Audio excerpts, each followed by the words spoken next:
welcome as we continue on this exploration of identity crisis. We're nearing the end of Black History Month, and I thought that this video would be fitting. One of the number one things that we need to tackle first is Egypt and all its implications.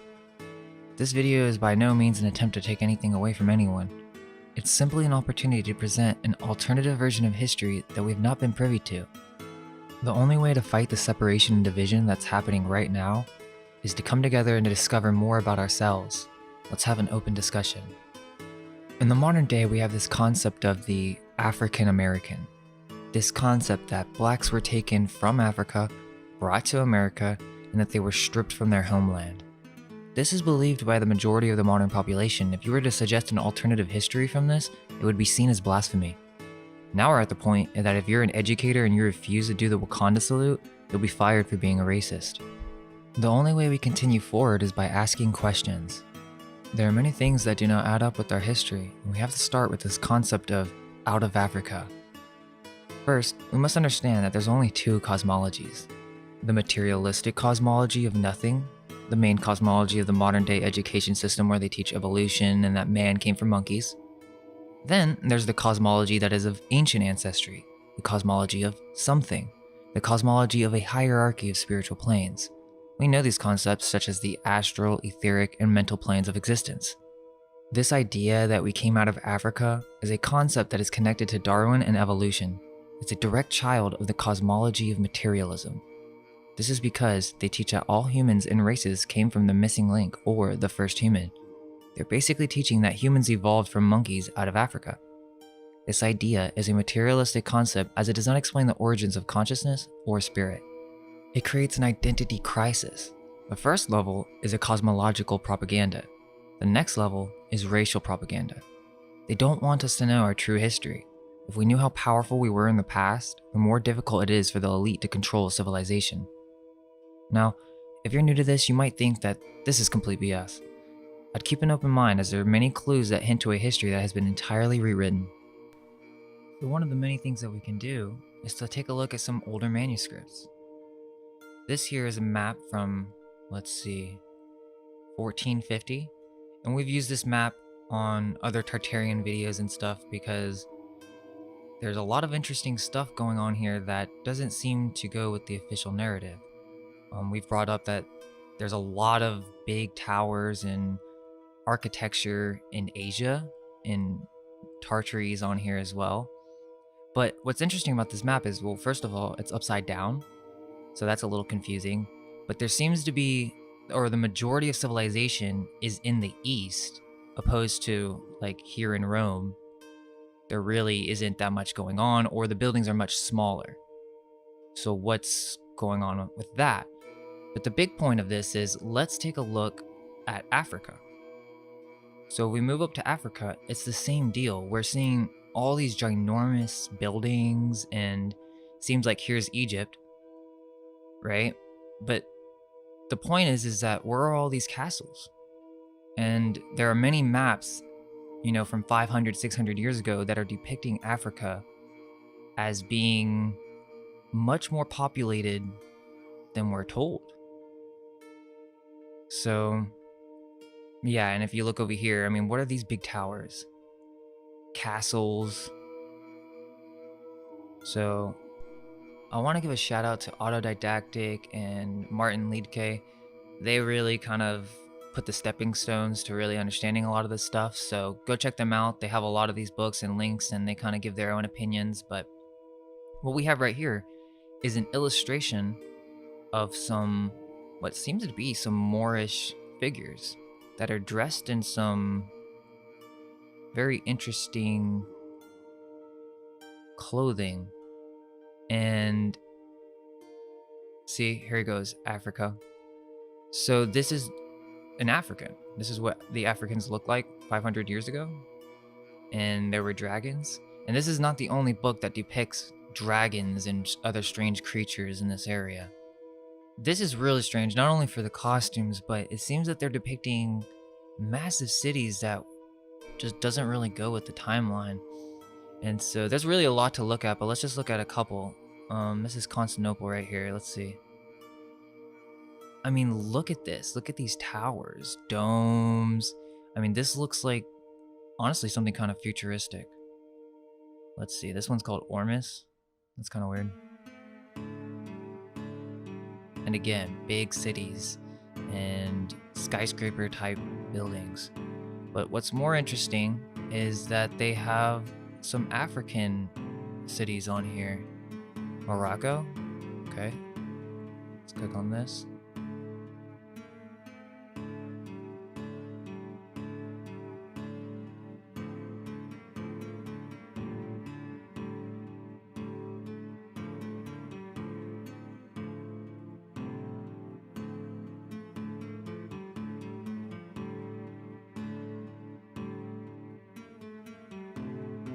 And just massive cities in almost every single one of these. Here are some Moorish looking people and this medieval castle, big city that seems to be in the background, and all these ships. You know, it's interesting because many of these show depictions of kind of like natives, or, you know, they have some very basic gear, but then in the background, these big cities. So, what's going on? This is a really interesting one, Arzilla. And many of these books show Africa with star forts in them, cities that have walls all the way around them. This one's not obviously a star fort, but you're going to see more that makes it much more clear. And then if you look over here, it looks like that there's these two towers, whether there's some kind of etherical technology or energy producing towers, but this seems a little bit out of place outside of the city. Wonder what they're for. And then you have this thing on top of the cliff, maybe some ritual, ceremonial, and I wasn't sure exactly what these cities were, but I found another website that had a different map, slightly different, and basically these are views of the 5 northern and western African coastal towns on one sheet. And supposedly they're from the 16th century. But again, that they want us to think, I mean, like, what's going on here? I mean, what do you mean? And then there's a star fort all around it? That's not right. Something does not line up with that story. And it's multiple cities. This is something that was already there until the Catholics came and tried to convert these people, or whoever was left, into Christianity. Okay, so let's look at some more African cities from the 1500s. And this is more in the Mediterranean, so these are the islands near Africa. But again, you have star fort cities, entire cities that are barricaded, basically. So yeah, this is on Gallica, and if you try to find another version of this map, these are old depictions of the Mediterranean islands. So were they just, in the 1500s, were they just sailing everywhere and just creating these massive medieval looking cities? And they did this all in how long did it take to do this? So if we look at, stuff like this and some of the older maps, it's very clear that these are just leftovers of a prior civilization. Okay, so here's another old book kind of depicting Egypt and Africa from a couple hundred years ago. So let's just go ahead and open it up. This is what they're depicting Alexandria to look like. Okay, so there's a lot of things to take from this.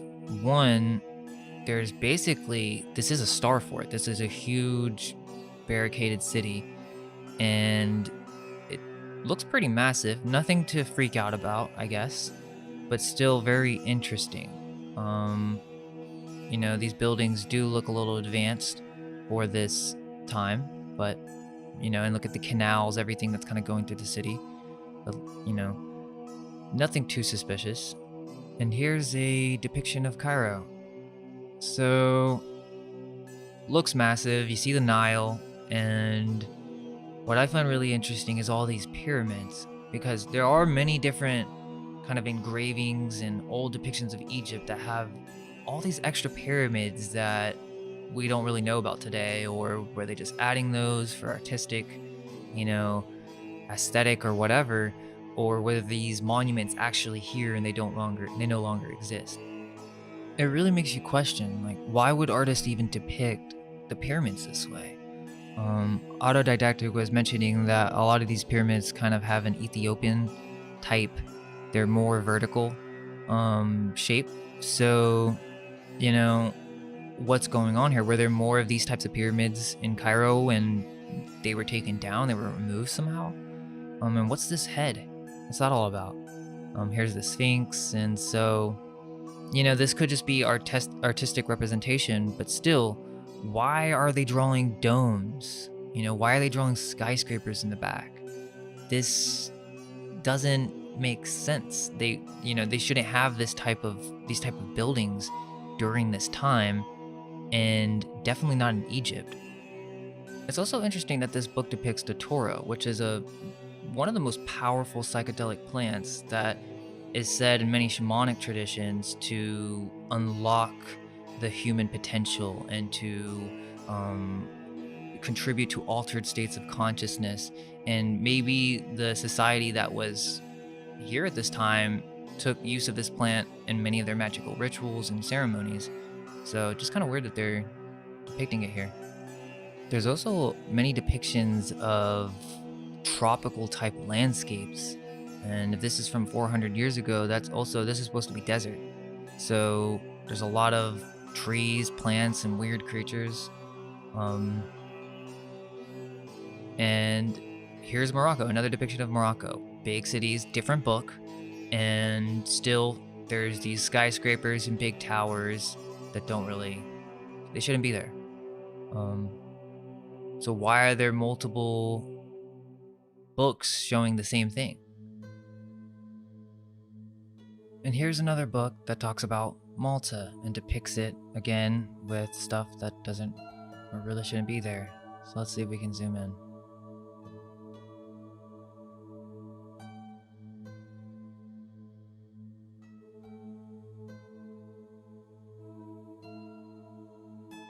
Okay, so if you zoom in, you can see that there's actually these cities that are entire star forts.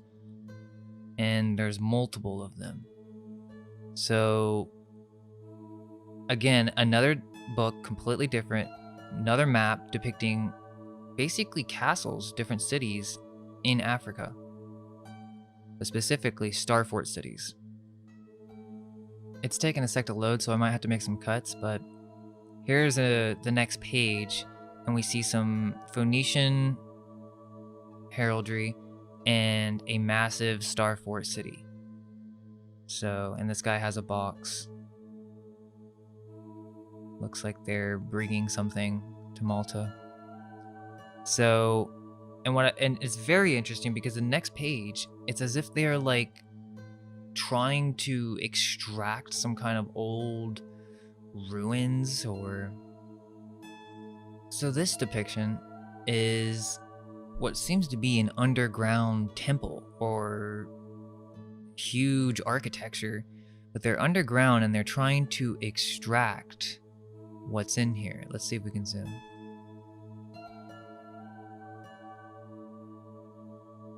So first of all, I mean, this entire place looks kind of in ruins. I mean, it's been damaged, and you can see there's sun coming through here.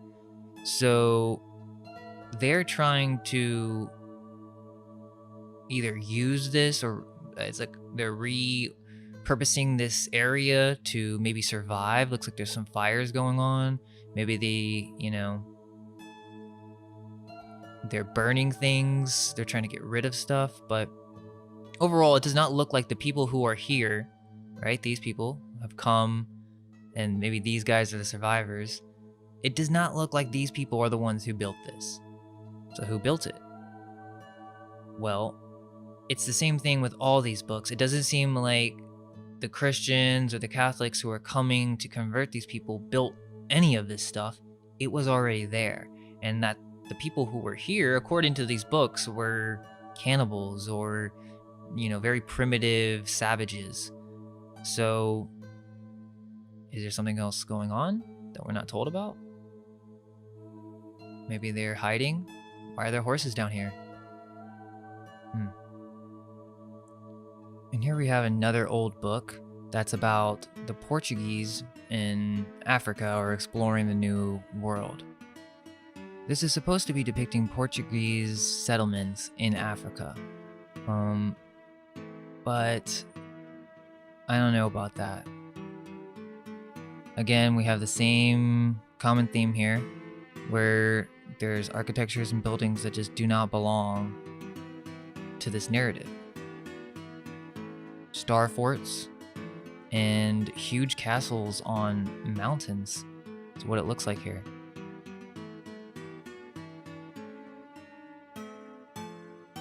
You'll see a lot of this where you'll have this heraldry, this Phoenician symbols, where they're really just trying to take credit or rewrite our history with these books. But it's funny, it's as if like when they were making these, they weren't too worried about hiding the fact that all these buildings existed. It's not till in the modern day that they try to wipe all this history away. And, you know, we have no idea that just 400 years ago, there was massive cities in Africa that were basically medieval looking. We don't know about that. That's not in history. So it really begs the question why these Phoenician or whoever wrote these books, why did they allow this information, which kind of shows a past civilization, why did they allow it to remain? Well, they just took credit for it. That's basically what they did. They just said, well, we did it. We made it. These are our cities. So, you know, this is all about discovering the new world, creating the new world. So this is the New World Order. So it seems that from the old text and the old manuscripts that depicted Africa from just 500 years ago, that there's something else going on when it comes to the history of Africa. Egyptologists in the modern day are just being gatekeepers and have no intention on discovering new facts about the history of the ancients. Another common misunderstanding is this idea that the Phoenicians came after Egypt, when really it's the other way around. Now first there needs to be a distinguishment between the early Phoenicians and the later Phoenicians. The early Phoenicians came from Atlantis, they were multicultural, and they brought the knowledge of civilization. The later Phoenicians were mostly white Catholic Jesuits who decided to conquer the world and rewrite history. This is why the history of the Phoenicians can be extremely confusing. Quote, "It's likely that the city of Avaris was first settled in ancient times by the Phoenicians. The Phoenicians had settled at Thebes from the earliest times, and since we understand that the Phoenicians to be the Aryans, as well as sun worshippers, we are most receptive to the suggestion that they were the pre-dynastic founders of Avaris and other Egyptian cities." Quote, "The Phoenicians, or more correctly the Barbaric, were one of the greatest maritime races in the history of the world. They were the masters of the oceans and the world's most proficient architects, shipwrights, woodworkers, traders, and astronomers. There was not a civilization in ancient Europe and Asia that did not owe their existence to the influence of the Phoenicians. This was especially the case with the Egyptians. The civilizations of pre-dynastic Egypt were founded by these mysterious people of unknown origin. The first dynasty of Egypt was made up of Phoenician kings, and the language of the two countries are strikingly similar. The language of the Phoenicians was not, as most scholars want to believe and advocate, a dialect of Egyptian. On the contrary, the Egyptian language was derived from Phoenician. They want you to believe that it's the other way around, that the Egyptians came first. But this was not their main script. This was but an esoteric society that had developed magical symbols based on an already existing script in order to communicate to the soul through more spiritual symbols. The reason that this video focuses on Egypt is that many blacks in America seem to think that they have some connection with this land. Maybe so, but I think if one was to look into the research, the conclusion is that the majority of blacks are not from this land. This is not the homeland of the Moorish peoples. I covered this in other videos where we talk about Lemuria and the legend of Calafia. On the last Secret Black History video, there were many comments that I would consider black supremacist in nature, and there's this ideology that claims that they're the original humans and that the white man is but a parasite that came into this world through some type of genetic mutation. They go on to think that their ancestry comes from Egypt. The most common evidence that's presented is within the name, they'll say, Kemet, the Black Land. But that doesn't mean the land of black people. It means the land of black magic, but Wiki says it's because of the soil was dark and fertile. I'm not really sure why these black supremacists believe they came from Egypt, as this is contradictory because this history of the out of Africa theory is directly tied to evolution, which was created by the white man. This whole concept of the white man being the bad guy needs to be done with if we ever want to find unity. The true parasites are the Cabal, the new Catholic Church rulers that took over Tartaria in the last reset. These are the individuals keeping our ancient ancestry from all of us. All humans are being suppressed in their ancient ancestry, and we need to work together to be able to discover that knowledge. Quote, "We confine ourselves to a singular point and adamantly proclaim an Aryan to be a member of any race. Honor can be found in men from any race or tribe, and so can spiritual maturity. The Aryan, who is spiritually and technically advanced, automatically benefits and civilizes the world he inhabits. No amount of ordinary men can achieve what he achieves. Furthermore, an Aryan can be a Jew or a Gentile, Saxon or Hindu, Celt or Egyptian, Oriental or Nordic, Maya or Mori. Originally, Aryans were the technically and spiritually endowed seers, sages, and elders of Atlantis, Lemuria, and other lost civilizations that flourished and then fell over tens of thousands of years ago. In this sense, the word Aryan is interchangeable with Druid. The lands of Egypt were multicultural. Let's look at what Plato has to say about Egypt. Okay, so in Plato's Timaeus, Solon goes to a city near Egypt, basically to ask a bunch of people about antiquity, and none of the Hellenes, who are white Greeks, had any knowledge that Solon didn't already know about antiquity. A priest, who in the story appears to be of a darker complexion, overhears Solon and basically tells him that the Hellenes don't have a clue about antiquity. It's very interesting though, if you listen to what he talks about when it comes to the common goddess and a common founder. Quote, "As for those genealogies of yours which you just now recounted to us, Solon, they are no better than tales of children. In the first place, you remember a single deluge only, but there were many previous ones. In the next place, you do not know that there formerly dwelt in your land the fairest and noble race of man which ever lived, and that you and your whole city are descended from a small seed or remnant of them which survived. And this was unknown to you because for many generations, the survivors of that destruction died, leaving no written word." The priest continues, and listen to this part closely. "Solon," said the priest, "both for your own sake and for that of your own city, and above all for the sake of the goddess, who is the common patron and parent and educator of both our cities. She founded your city 1,000 years before ours, receiving from the earth and Hephaestus the seed of your race, and afterwards she founded ours, of which the constitution is recorded in our sacred registers to be 8,000 years old." According to Donnelly, the Egyptians were a colony from Atlantis after the deluge. 1. They claim descent from the 12 great gods, which must have meant the 12 gods of Atlantis, to wit Poseidon and Cleito and their 10 sons. 2. According to the traditions of the Phoenicians, the Egyptians derived their civilization from them, and as the Egyptians far antedated the rise of the Phoenician nations proper, this must have meant that Egypt derived its civilization from the same country to which the Phoenicians owed their own origin. The Phoenician legends show that Misr, from whom the Egyptians were descended, was the child of the Phoenician gods Amnis and Magus. Misr gave birth to Tuat, the god of letters, the inventor of the alphabet, and Tuat became Thoth, the god of history of the Egyptians. St. Caniathan tells us that Kronos, king of Atlantis, visited the south and gave all Egypt to the god Tuat, that it might be his kingdom. Misr is probably the king Mestor, named by Plato. 3. According to the Bible, the Egyptians were descendants of Ham, who was one of the 3 sons of Noah who escaped the deluge, to wit, the destruction of Atlantis.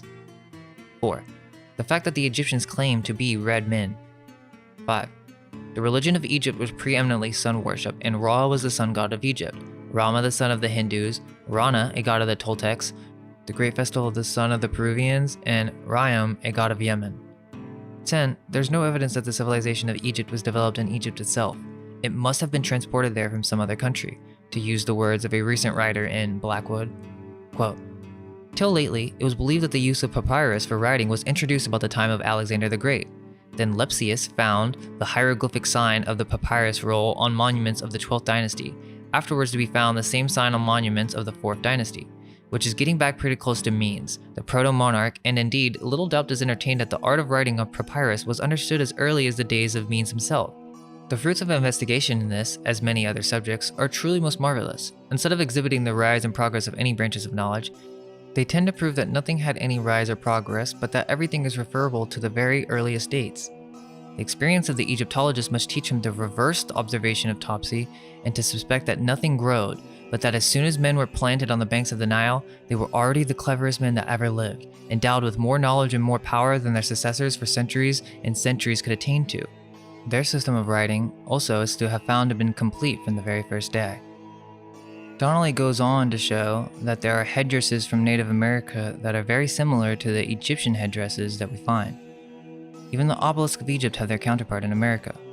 Quoting from Molina, History of Chile, McCullough writes, "Between the hills of Mendoza and La Punta is a pillar of stone 150 feet high and 12 feet in diameter.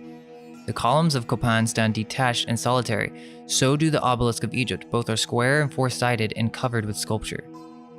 In a letter by Jomard, quoted by Delafield, we read, quote, "I have recognized in your memoir on the division of time between the Mexican nations compared with those of Asia, some very striking analogies between the Toltec characters and institutions observed on the banks of the Nile. Among these analogies, there is one which is worthy of attention.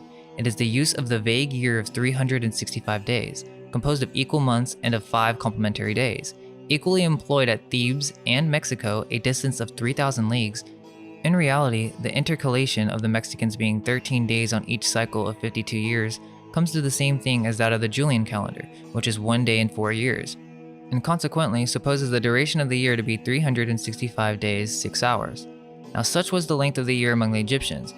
They intercalated an entire year of 375 days every 1,460 years.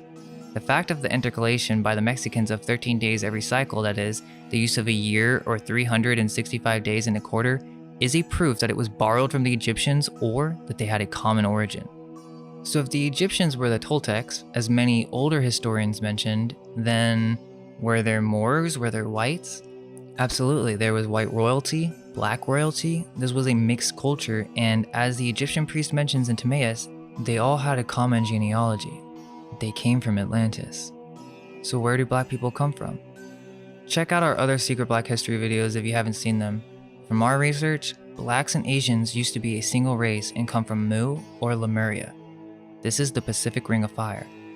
The first blacks were not the humanoid form that we know today. The statues of Easter Island are supposed to be representations of this early humanoid form. The early black Mongolian races were a very psychically powerful race. They mastered clairvoyance and had abilities that other races did not possess. This is before Atlantis, and is still a very spiritually premature age, very chaotic. After many ages, this land broke apart. Lemuria sank, and the remnants are the islands around the Pacific. California is one of these many islands. During Atlantis, blacks migrated to many different lands. They moved to Mexico, Northeast America, and this is during the age of Atlantis.